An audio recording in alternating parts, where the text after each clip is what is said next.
전 세계 지구인 여러분 안녕하십니까. 맛식당 당대표 노비입니다.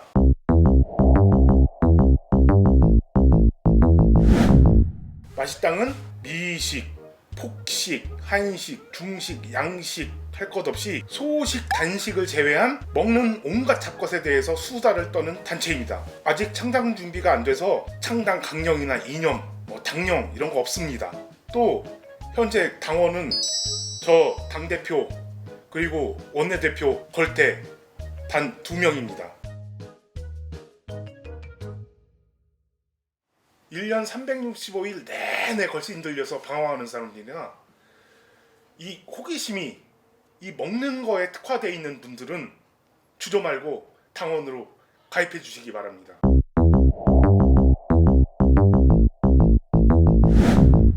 맛식당 먹수다. 첫 번째로 오늘 씹어제낄 주제는 바로 전복입니다.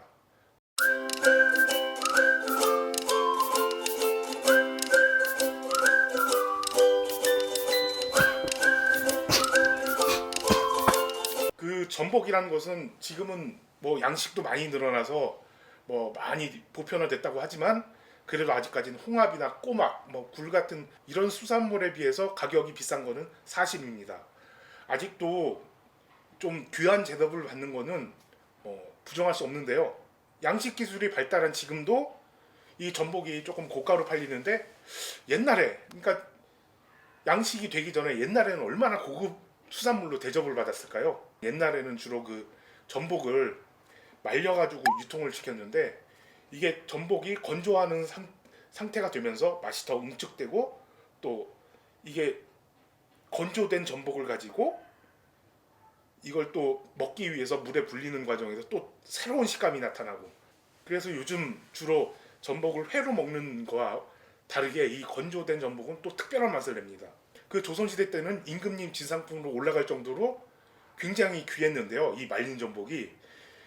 그런데 또 이 말린 전복은 주로 제주도에서 나왔습니다. 그래서 이 매년마다 이 할당량이 주어지는데 이 할당량이 채워지지 못하면은 정말 진짜 제주도 사람들은 진짜 여러 사람 죽어나갔습니다.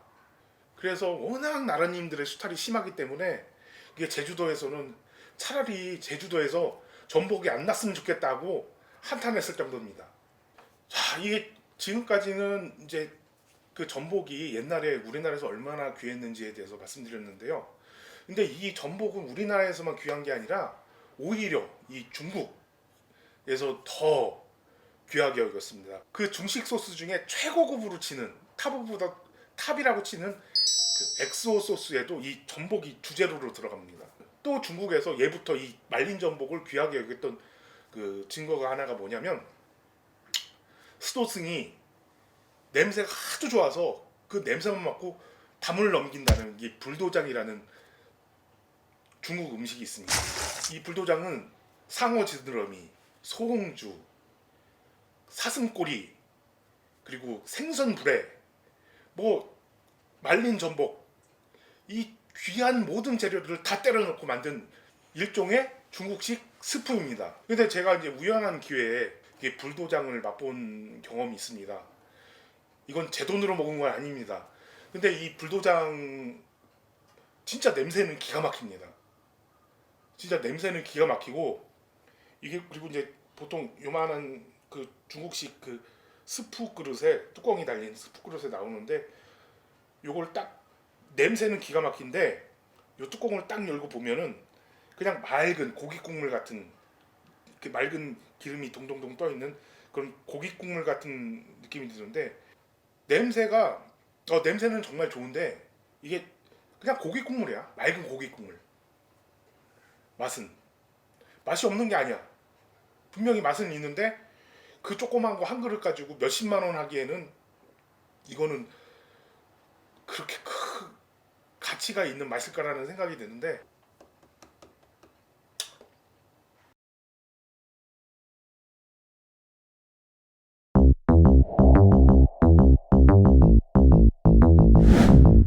자 이제 우리나라에서 지금 유통되는 전복들은 대부분 양식입니다. 뭐 제주도나 다른 지역에서도 조금씩 이제 뭐 전복이 양식되지만 우리나라 양식 전복의 80%가 전라남도 완도에서 양식됩니다. 그 이유를 좀 알아보자면 크게 세 가지로 나눌 수 있습니다. 이게 첫 번째로 수온입니다. 이 전복이라는 게 시기별로 알맞은 수온이 있습니다. 전복이라는 게 이게 수온하고 되게 민감한데요. 겨울에는 너무 차면 안 되고 또 여름에는 수온이 너무 높으면 안 됩니다. 그래서 이제 완도 어민들한테 직접 들은 얘기로는 한 해 이 전복 양식의 성패는 이 시기별, 그러니까 계절별 시기별로 이 수온에 달려 있다고 합니다. 전복은 주로 먹이가 해조류인데요. 뭐 자연산 전복은 뭐 미역, 다시마 할 것 없이 다른 해조류들도 많이 먹지만 이 양식 전복은 주로 그 미역하고 다시마를 주로 먹입니다. 그렇다면은 뭐 기장 미역 같은 것도 뭐 그러니까 미역이나 다시마 특산물도 많은데 왜 완도가 양식을 많이 할까요? 그 이유는 예부터 뭐 기장 이런 데서도 미역이 많이 나지만 예부터 완도는 미역과 다시마가 풍부한 지역으로 알려져 있습니다. 세 번째로 완도가 이게 전복을 양식을 많이 하는 이유가 바로 이 담수. 그러니까 쉽게 말하면 민물에 있습니다. 이게 전복은 또 이 담수에 되게 민감하다고 합니다. 근데 이 완도가 이게 섬 지역이기 때문에 육지와는 어느 정도 떨어져 있어서 이 담수의 유입이 적다고 합니다. 그래서 대표적으로 이 전복 양식에 유리한 조건, 수온, 풍부한 해조류, 그리고 담수의 적은 유입, 요 세 개가 이 완도가 전국 최대의 그 전복 양식장이 된 이유입니다. 근데 이 밖에도 이게 재밌는 이유가 이 완도에는 굴이나 홍합 양식장이 거의 없다고 합니다. 이게 왜 홍합 양식장하고 굴 양식장이 중요하냐면 이 홍합이나 굴이 이 전복에 들러붙으면은 이 전복 자체가 죽어버린다고 합니다. 그리고 이제 그 양식 전복에도 제철이 있다고 합니다. 1년 중에 양식 전복을 제일 많이 먹는 시기라는 게 보통 여름이잖아요. 복다림 음식으로.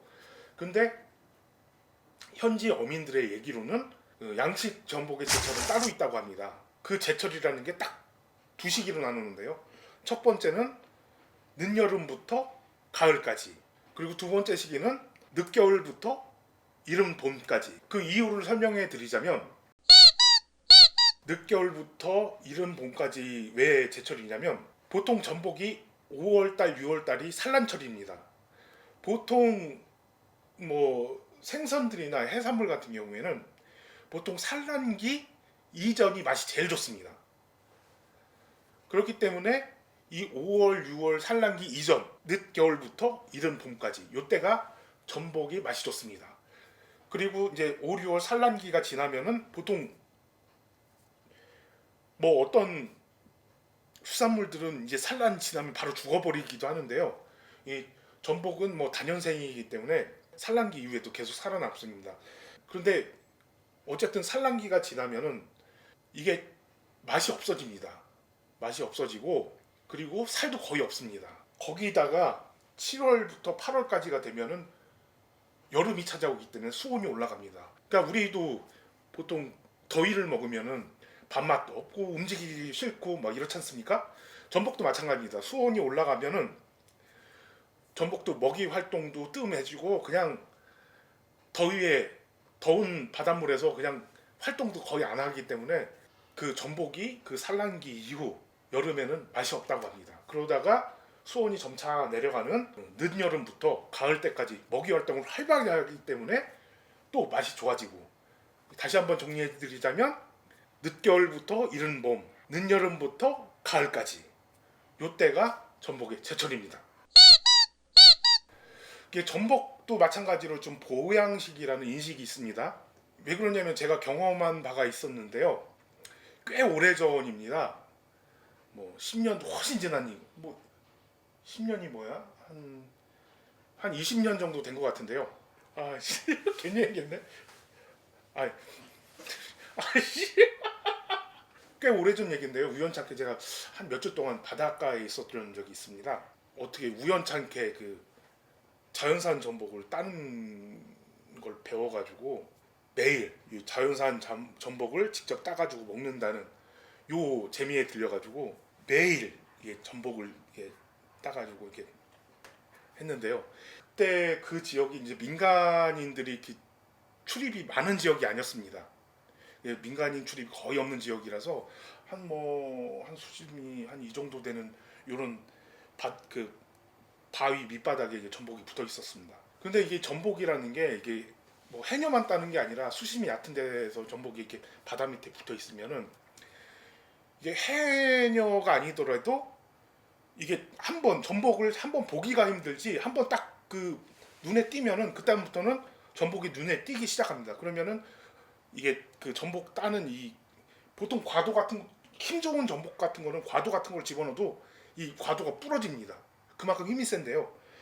그래서 이 전복을 캐는 그 쇠꼬챙이 비슷한 뭐 그 도구로 이렇게 지렛대로 원리로 이렇게 툭 해야 떨어지는데 그 전복을 한 일주일 동안 그 요거와 함께 뭐 하루에 뭐 한 마리 그 정도씩 매일 먹었습니다. 그런데 그 다음 주부터 잠을 못 잤습니다. 왜 잠을 못 잔 거죠? 아니 뭐 워낙 뭐 혈기왕성할 때 이게 좀 전복을 꾸준히 먹어서 그랬는지 모르겠지만 아무튼 왜 잠을 못 잤는지 뭐 아시는 분은 아시겠지만 상상에 맡기겠습니다. 그만큼 이 전복이 무섭습니다. 진짜 잠을 못 자 미치는 줄 알았습니다. 그때 이후로 뭐 그 거기에 머물면서 더 몇 주 머물면서 전복을 입에도 안 댔습니다. 한번 진짜 호되게 당하고 나서 다시 한번 강조해 드리지만 전복 무섭습니다. 자, 결론을 말씀드리자면 보통 뭐 우리 복날 뭐 한다고 해서 뭐 사람들 뭐 복다림 음식이나 뭐 보양식 같은 거 막 한꺼번에 다 때려 먹지 않습니까? 근데 제가 생각하기에는 그리고 또 그때 그 해안가에서의 경험을 바탕으로 하자면 뭐 몸에 좋다고 한 번에 다 때려 먹는다는 거는 그건 전혀 그 몸에 도움이 안 되고요. 아무리 몸에 좋다고 하는 것도 조금씩 자주 골고루 먹는 게 건강에 좋습니다. 다시 한번 말씀드립니다. 몸에 좋다고 무조건 많이 먹는 것보다는 조금씩 자주 골고루 먹는 게 건강에 좋습니다. 이건 제 경험에 의한 거니까 100% 보증은 못 해드립니다. 자, 어떻게 보셨습니까? 지금까지 전복에 대해서 씹어적겠는데요. 볼만하다, 씹을만하다, 먹을만하다 하시는 분들은 저희 맛있당 당원으로 가입해 주시기 바랍니다. 구독 신청하시고 댓글 달아주시고 좋아요 눌러주시고 그리고 또 이 댓글을 다시는데 제가 말씀드린 부분에 대해서 뭔가 좀 사실이 아닌 것 같다. 내가 알기로는 이러이러한데 뭐 좀 내가 아는 거하고 다르다. 라거나 아니면 또 그거보다 좀 더 궁금해서 한 단계 더 나아가서 또 궁금한 게 있으면은 언제든지 댓글로 올려주시기 바랍니다. 성의 있게 답해드리도록 최선을 다하겠습니다. 이상 맛식당 먹수다 첫 번째 편 전복을 씹어적겠습니다. 지금까지 맛수다의 맛식당 당대표 노비와 촬영, 진행, 편집의 원내대표 걸대였습니다.